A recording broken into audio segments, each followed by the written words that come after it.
निश्चितपणे एक महिला राखीव म्हणून नगरपालिकेमध्ये ती जागा निघालेली आहे। भडगाव नगरपालिकेत एसटी महिला निघालेली आहे। मी भडगाव नगरपालिकेची जी एसटी महिला जागा आहे ती मी घोषित केलेली आहे। रेखा प्रदीप मालचे म्हणून त्यांची मी उमेदवारी जाहीर केलेली आहे। पण पाचोरा नगरपालिकेचा विषय मी कार्यकर्त्यांवर सोडला आहे। अर्ध्या कार्यकर्त्यांचं म्हणणं आहे की माझ्या मुलीला द्यावं, अर्ध्यांचं म्हणणं आहे की माझ्या पत्नीला द्यावं। हा निर्णय 1 नोव्हेंबरला माझा वाढदिवस आहे आणि त्या वाढदिवसाच्या दिवशी मी निर्धार मेळावा ठेवलेला आहे। त्या निर्धार मेळाव्यामध्ये जनतेचं ज्याच्या बाजूने कौल असेल त्या कौलानुसार पाचोरा नगरपालिकेची उमेदवारी ही जाहीर होणार। जे पदाधिकारी कुठेतरी आगामी स्थानिक स्वराज्य संस्थांच्या निवडणुकीच्या पार्श्वभूमीवर तुम्हाला टार्गेट करताय असं वाटतं? मला असं वाटतं की पूर्वी जे होतं, आता जेवढेच्या जेवढे माझ्या विरोधात लढले त्यांनी पाहिलं की याला स्वतंत्र लढून सुद्धा किंवा गुपचूप उमेदवार देऊन सुद्धा 2 टर्मपासून आपण किशोरप्पाला थांबवू शकत नाही। आता शेवटचा एक प्रयोग आहे की सगळ्यांनी एकत्रित येऊन किशोरप्पाला थांबवायचा प्रयत्न आहे।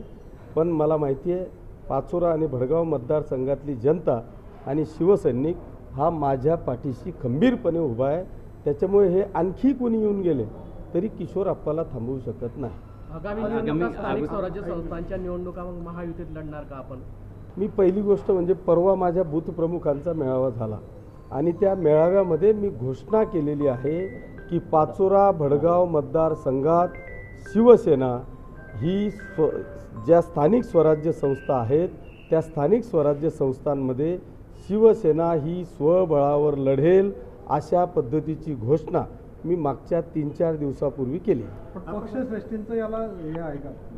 पक्षश्रेष्ठींचं असतं कारण राज्यात युती करून निवडणुका लढाव्या असं नेते सांगतायत। आपण माननीय मुख्यमंत्री महोदय असतील, माननीय उपमुख्यमंत्री महोदय असतील यांचे जर का स्टेटमेंट आपण पाहिले असतील तर ज्या ज्या जिल्ह्यामध्ये ज्या ज्या मतदारसंघामध्ये जशी जशी स्थिती असेल त्या त्या पद्धतीने त्यांना निर्णय घेण्याची मुभा आहे।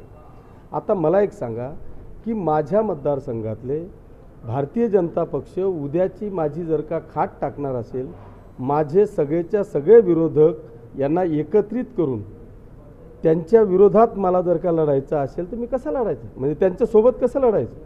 वैशाली माझ्या विरोधात लढली, तिच्याबरोबर मी युती करू?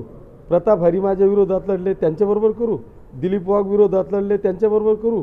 अमोल शिंदे विरोधात लढले, त्यांच्याबरोबर युती करू? युती करू कोणाची?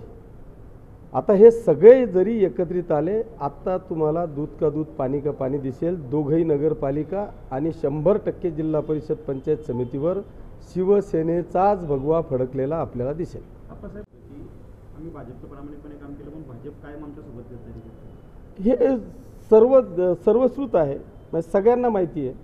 म्हणजे ते काही असं लपून छपून नाही ना। जे अमोल शिंदे भारतीय जनता पक्षाचे एक पदाधिकारी म्हणून आहेत त्याच पदाधिकाऱ्याला अपक्ष दिलं जातं। बरं ठीक आहे, भाजपने दिलं नाही आपण असं समजू, पण अपक्ष दिल्याच्या नंतर त्याला पुन्हा पदं दिले जातात, त्याला काहीतरी टेबला खालून म्हणा आतून बाहेरून म्हणा काहीतरी मदत केली जाते, पुन्हा त्याला पदं दिले जातात। हे सर्वश्रुत आहे। बरं 1 टर्म नाही 2-2 टर्म आहे। आता 2-2 टर्म दिल्यावर मी किती दिवस विषयाची परीक्षा करायची? त्याच्यामुळे हे काही असं नवीन नाही ना। आणि मग जर का तुम्ही पाठीत खंजीरच खुपसणार असाल मग अशा लोकांच्या सोबत राहण्यापेक्षा जर आपण समोरासमोर असलो तर निदान सावध तरी राहतो ना, निदान मर्डर तरी होणार नाही ना। पाठीत खंजीर खुपसून मर्डर असा अचानक मर्डर करून घेण्यापेक्षा समोरासमोर राहिलं तर निदान फाईट तर होईल, जीव तर वाचेल, नाही जीव वाचेल निदान समोरच्याला तरी ठोकता येईल, पण सावध राहू ना। सगळे याच्यावर लढणार। हां मी तर लढणार। मात्र आपलेच नेते म्हणतायत की महायुतीत जर युती नाही झाली तर कार्यकर्ते मरून जातील असं मंत्री गुलाबराव पाटील म्हटले। ते नेत्यांचं मत आहे। मी माझ्या मतदारसंघाचा विषय आहे, मी माझ्या मतदारसंघात युती करणार नाही। माझ्या मतदारसंघात पाचोरा भडगाव मतदारसंघात शिवसेना सर्वच्या सर्व स्थानिक स्वराज्य संस्थांवर अकेला चलोरे आहे। शिवसेना ही स्वबळावर आहे।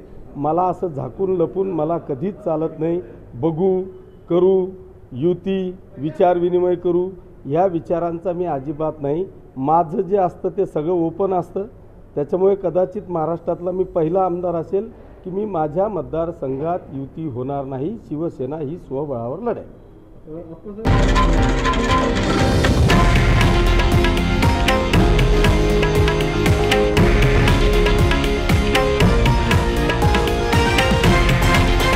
हे आहे देशातील नंबर 1 न्यूज नेटवर्क आणि आपण पाहत आहात TV9 मराठी, एकमेव.